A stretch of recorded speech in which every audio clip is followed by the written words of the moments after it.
Welcome back to Day at the Dude Ranch. And here we are. We're working on that Rhonda, that 12-string semi-hollow body electric. Now we're getting the pearls all ground down here. Want everything all to be nice and level. Don't want to feel those things clicking against your fingers as you're playing. So here we are, just grinding it back. And then now we're going to finish the radiusing. So as you see, I've got the 12 going on the front and then 16 on the back. So it's got what they call a combo radius. If you see where my hands are on that workbench, that keeps everything nice and straight. Last thing you want is that thing to go shifting and twisting all around. We're just going to check, make sure that I've got it right. Looks good. And we're going to finish oiling. Now for this, what we do is we've got the shellac and we got the oil combo. I just kind of go back and forth. I just want to really fill that wood up and get a nice good polish / burnish going on here. I like my ends rounded. Some people like them blocked. I like them rounded, so I'm going to round it.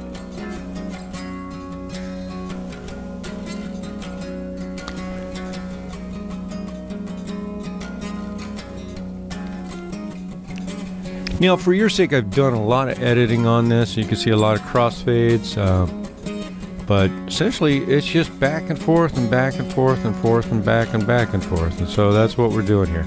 We're going, working up the grits. As you see, I just worked my way up to 3,000, and I'm going back and forth with the burnishing pads as well. And also paper, believe it or not, just the back of the sandpaper and or paper towels themselves, they'll have a little bit of a burnishing grit to them.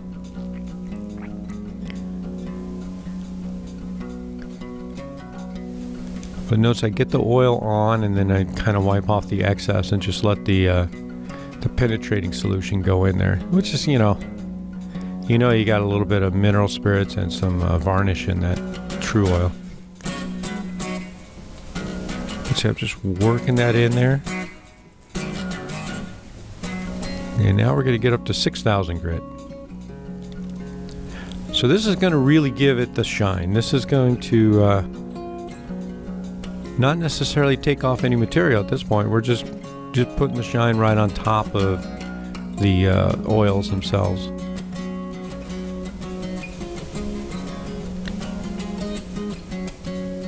And look at that. Definitely got it going on. Ain't that pretty? That's the most beautiful piece of walnut. Look at the chatoyance you got. Oh yeah. Alright, so now back to the body. Now if you recall where we left off on the last episode, we had just put the resin coat on there, and that's Solarez. So even though I could have gotten to it right away, with the UV lamps and or good old-fashioned sunshine, I actually let this sit for a little bit, just enough to really get it cured, which makes it really hard. And you can see I've got the 320 paper there. I'm actually started grinding it with 120, 150, worked my way into 220, now we're up to 320. And what we're trying to do is get a nice formable grip for the next layer. So the color layer has to have something to grip onto. It can't be super shiny. Now I'm putting on the little foam interface pad on my sander because the backside I've got a lot more contours going on. So we want to make sure we get everything all nice and sanded. This is a good time too to level it out. So I'm taking care of pimples and dimples, getting anything that sticks up, any little spray booger to get that flat. And if there's any little dimple parts, you see I'm filling that in with CA. So just more sanding. Whether by machine or by hand, there's just so much sanding involved. Now it's kind of a warm day. You notice I got my t-shirt back on there, my short sleeve, and I've got a glare coming from the right side of the screen. That's because I got my barn doors open. The shop has these big opening barn doors. It's wonderful on a warm day like this. But unfortunately, it does give that little glare, so it washes out everything that you're trying to see here.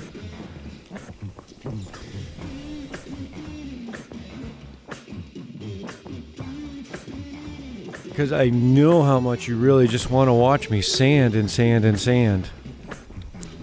For your benefit, this is recorded at 5 times hyper speed, plus I've edited a lot, so you can see how it's going in the crossfade mode.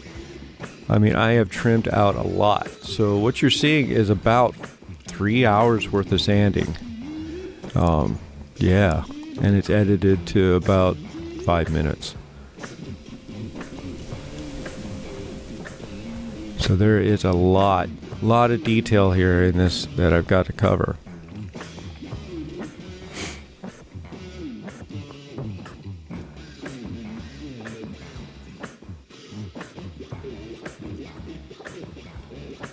I used to work with a painter, and one of his favorite sayings was smooth starts equals smooth finishes. So that's what we're trying to do here. We just want to get this thing nice and smooth.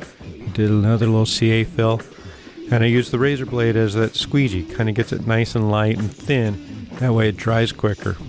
Because on this, I can't use the accelerator. It's going to blister up that finish, or subs finish, I should say. Yeah. Now that I just said that, watch. I'm going to use it. See how I kind of direct it really lightly, and then use the paper towel right away to get the excess. That's about the only way you can use accelerator at this point.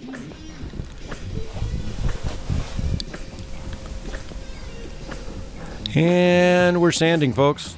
We're sanding and sanding. Again, I could edit a lot of this out. I could just, put up a little caption screen and said, and we sanded. Now back to the details, but the sanding is the details, and I think it needs to be seen. If you're going to get into this, if you're going to build a guitar on your own, you're going to have to sand. This is always a good thing too. Air nozzle, spray off that dust, because we're getting ready to go in the booth. Yes.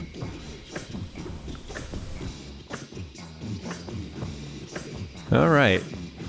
And as I mentioned before, scraping does its job well enough, but anytime you could avoid as much scraping as possible, especially nowadays, a lot of this binding, it's pretty thin to begin with. And if you just keep scraping, especially a color like this, you're going to end up wearing out so much of that material. So anytime I can get away with using the tape, I'm going to do it. And then I can scrape.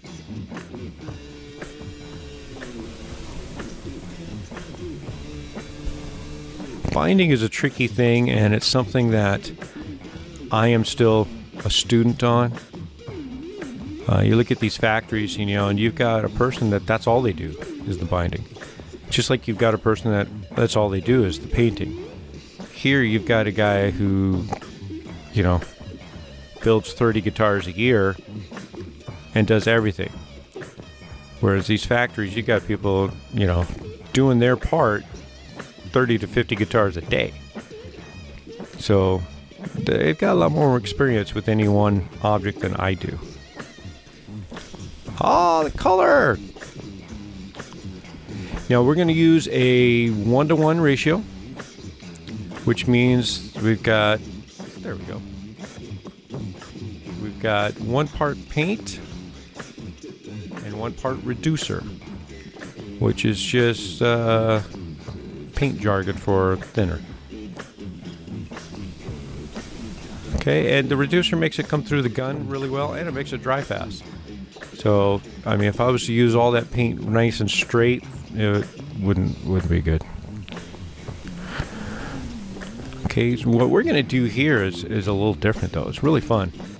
Watch what I do here. So, again, cleaning the body. You saw how I hit it with the air hose, but I also hit it with the tack cloth and then some D-Nat, or as I call it, moonshine. And then tack cloth again. Denatured alcohol is a really good degreaser, and it dries real quickly in the air. It just evaporates. So you probably just noticed the gun, I look like I sprayed it towards the wall. I got a piece of cardboard there that I do test pattern, make sure everything's good. And here we are. Now this is just a tack layer, so I just want a little bit of material on there, just a little bit of color, let it sit for 10 minutes, and that's going to work with the substrate. So here we go. Now we're laying it on a little bit heavier, not totally yet. We're not totally flooding it, but I don't want any white showing. And that's going to work with the tack layer, which worked with the substrate layer, and then now we're getting some adhesion.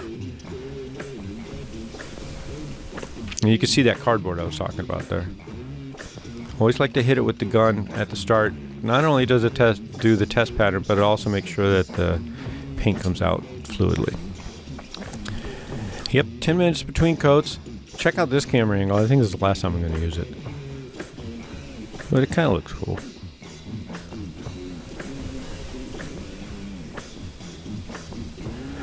Now I'm getting a little bit more. Notice I'm getting the gun a little closer. I want this to go on pretty smoothly. I don't want any orange peel. If you spray with the gun too far away, what happens is by the time it hits the surface, it's kind of got a little bit of an air dryness to it, and you get exactly what they call it, a dry coat. And you don't want that. You want to get it on as close as possible. Now we're letting it sit for 15 minutes because that was a little heavier layer, and because I'm going to be touching it. So see how I'm doing here? So now at this point, I decided I'm going to take the tape off. I've got enough layers, and now from this point on, I'll be spraying over that binding, then we'll do the scraping trick. Which in retrospect, you'll see at the next episode, I'm not too happy with that. Now what I've done here, off camera, you didn't see, is I mixed in clear coat with the color. This color is already based pretty much off clear coat because it's got a lot of floats in it. But by adding more clear coat, then it really makes those little pearlescence glitters that makes them float even more. Gives a real good dimension. But it does require a little bit more cure time in between coats. Now I'm just making sure there's not anything on there that we don't want under. Because we can't cover up any little dust particles at this point. It's all going to show. Any spray boogers are going to show. Now again, see, I'm just really flooding it. And you can see all the mist in the air. That's why I kind of like that camera angle, but kind of don't. I had to clean off my cell phone after doing this. I'm shooting all this on a cell phone. Now it's getting even clearer. I don't know if you can really see in the bottle because I'm not holding still long enough. But this is almost clear altogether. It's just a little bit of that green in there, but not very much. Basically, I'm doing, it's a dirty bottle trick. You just keep using the refill in the same bottle. How's that for camera angle? Now this is perfectly clear here. I actually wiped the bottle out, cleaned it out, and put on just one nice thick layer of clear coat. And look at that shine. Almost no orange peel either. I could just polish it from there. But we're not done. Let's go back to the neck. Okay, so while that's sitting up, getting a nice little cure going, we're basically just cleaning out the slots of the grooves. Notice I didn't clean as I went along because as we were radius sanding, it kind of filled in a little bit of that dust into the grooves so that when the oil hit the top of it, it didn't go into the grooves and make them really dirty. It was really easy to clean this way, believe it or not. And now I'm just using glue. This is Titebond mixed with some water. And I'm just wicking it in there. I'd use that broken popsicle stick. I just kind of make like a little chisel end on it, and it just wicks that glue right in there. And what that really does is the glue doesn't really stick to the metal, but what it does, it fills the cavity, so it just makes a nice solid bond. Kind of think of it as putting in a filler. And you see what I'm doing there with the rocker? I like to do this as I go. I think I mentioned this in one of the other videos in the past. To me, it just makes the job a lot easier later. And notice I'm putting the frets in while the neck is still squared as a block. I haven't done any shaping to the back of it yet. To me, everything goes in a lot easier with that press. And on the workbench, it just makes everything a lot easier to work with when everything's all nice and square and blocky and solid. Now, look how I'm cutting with the cutter. This is the only time you'll see me cut the frets that way. Otherwise, I'm normally going with the shape of the fret, so not to curl up the ends. But at this point, I want it going that way eventually anyway. Side dots, very important. And this is a good time to do them before you mount the neck. Yes, ask me how I know this. And again, on this one, I don't know if you can see the tape in the foreground, but I've got just a little puddle of CA. There you go, medium CA, and that's how I do it. I just dip them, stick them, hold them straight, and hit them with the accelerator. Make sure they're nice and straight, and then cut them as flush as I can, and then come back and grind them the rest of the way. Pretty easy stuff. Now this is a little file that's set up on a board to go nice and 90 degree one way, and then if I flip the board, then it goes a 45 the other way. And now I'm getting the 0 fret. Now on this neck, because it's, you know, it's not like something that he's going to be playing a lot and all the time. Nickel frets are perfectly fine for it, so we use nickel frets. But for the 0 fret, I always like to use stainless. So that's why I cut it separately. On this, what I'm doing, I'm just good old-fashioned geometry. I'm just basically tracing a line around the spots that I'm going to cut off. It's pretty simple here. You know, it's basically we want to make this thing round again. So we've got that corner. So I cut a little bit on each side of that corner, and it makes it round. It's kind of a fun thing that we do with the guitar building. I think I've mentioned it before. But, you know, you've got a sawyer who goes out and takes a perfectly round tree and cuts these rectangular boards, and then we take the rectangular boards and glue them together and try to make them round again. It's kind of funny. My grinder gave up on me at that point, so now I'm going with the Shinto rasp, which is actually, this is actually a good time to do it. I like using it at this point because I can get a little better detail, a little more finesse when you're doing it by hand. We are at 27 millimeters, which is pretty thick, even for a guitar of this sort. You don't necessarily need it to be thin like a JM, you know, something that's speed metal job, but we do want it. We don't want to give the guy hand cramps every time he goes to play his guitar. So right there we're at 24, and that's what I'm doing. So see, I'm on each end of the neck. I'm going to bring it down to 24 and then slice off the middle. It's a lot easier to control it this way. And again, especially if I'm using that Shinto. So at this point we're going 24, but by the time we're done it should be right about 22 at the most, maybe even 21 millimeters, which makes it under an inch. But the reason why we're doing it 24 now is because we've got a lot of sanding yet. So this is just, you know, the basic shaping. Speaking of sanding, this I'm just doing, we're nowhere near done. This I'm just doing with some 80 just to get it, some of those tooling marks out so I could see how much wood we've got left to work with. Now this is fun. I'm using the Sans flat here. This particular board I already had. It was nice flat, but I like putting an angle. I like putting a little scarf on my necks, but I like doing the scarf on the headstock, not on the neck itself. So I'm going to take it from the volute out. So that's why I'm doing it this way. So you get that angle, but you're not cutting the neck at all to put a scarf joint in there. Not that there's anything wrong with that, but if you've ever done a scarf joint, you know how tricky they can be sometimes. Especially when you've got this three-piece neck. So, yes, please click the like and subscribe button, share it, ring that bell, come back because we've got a lot more to cover on this guitar. Thanks again.